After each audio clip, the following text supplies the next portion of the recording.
వెనక్కి తిరిగి చూడొద్దు. ఈ రోజు దేవుడు కూడా ఇదే మాట మనకు తెలియజేస్తున్నాడండి. ఈ రోజు ఈ మాట ఎవరితో దేవుడు మాట్లాడుతున్నాడు కానీ, డోంట్ టర్న్ బ్యాక్.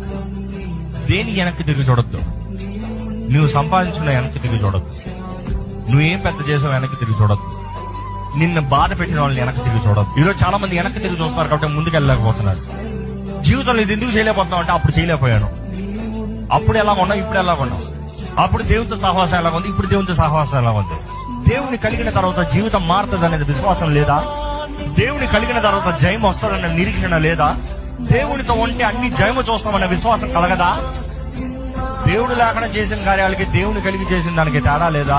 ఈరోజు చాలా మంది ఒకప్పుడు నేను చేశాను కుదరలే, ఒకప్పుడు జరిగింది కుదరలే, ఒకప్పుడు ట్రై చేశాను కుదరలే. God is saying then it's not possible, now it's possible because I'm with you. ఆ విశ్వాసం కావాలి. కానీ ఈరోజు ఎంతమంది అంటున్నాం అంటే, లేదు నా ఎక్స్పీరియన్స్ చెప్తుంది చేయలేను.